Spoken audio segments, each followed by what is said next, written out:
ko ñawu kulbiniɗo yani e nayi aynakoɓe koɓe ɗo e commune mo Kirbakka ɓe kolliti tigi noon ɓe peera yide ñawu wayni saabi noon ha nayi mumen kewɗi mbaati hen. wallahi minen e ñawu ngu min jiirugo ni tan Allah ɓuuri seedo ni remin jiiri ñawu ngu no ngumin tampini minen ha ɗo tampere fota taw ngumin tampini tawne min cafri min mbaɗi ko kala woni nde hooki ko kala min tektalama hen kono dal haydara min jaani ko ɓuuri ñawu ngu kam wadde fa yalla hikka hen ngu ñaw kam min kam simi wawi mi wima bili gonmi e nayi joni ngu ñaw kam mi meeɗa ngu yiide saabu hande min cafri kono min korima hebde lekki ki noon tawon saabu min tampi en trop nayle amin fof waɗen ɗe gandateɗa ɗe jeeyi kam ha ɗe ñakki hen sa ɗum wonki mabɓe awni mi yandorama hen ko heewi mi suusa hen haal boom nayi poti naya hen nayi tati mi yandorama hen ɗo Allah ɓuuri seedo yandorama hen ɗo ko no bete no wona seeɗa min kay saabu ko yata hande kolce jeego hande in liɓi hen ngu ñaw ngu liɓani ɓe kolliti noon nguɗo ñawu kam si jaggi nagge ma ngu ɓoydata henge tan nge wata kam si dañi nagge kam heewi ha heewi kam si wayno nayam min de balɗe tati dañi hen nayam ɗi mbaɗi ɗi balɗe tati dañi heeɗi kam Allah waɗi kam ɗin kam ɗi moƴƴi wata balɗe tati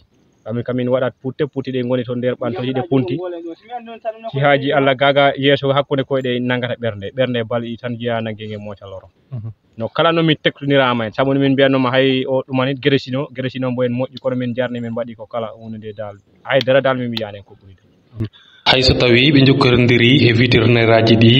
ha joni tan ɓen kori dañan safara kono noon ɓe mbaɗa kaddi bawal mumen gam ɓe mbawa jakkude ɗiɗo nayyi wallahi vétérinaire dal min jakorat tan saabu mina yakono ni no hande ni ñakku kono mi horima ñakku omo mbatimi ɗo noddu joni sa o wi kam nagge ni enen exactement nagge 90 ɓe ñakkiri tan nagge wote 90 min mi lamdima ɗum nde mbawan mi ñakku o wi kam dal ni no bimmine o yakori ɗumanin lekki ki so heeɓi bimbi gaɗa bimbi mbo kam wawi ñakkan nagge 90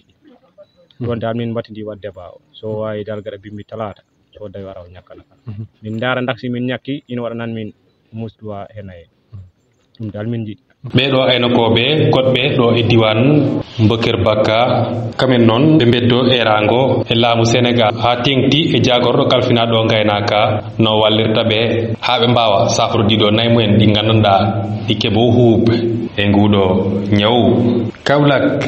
Elimane Ka, gam radio télé Fulɓe international.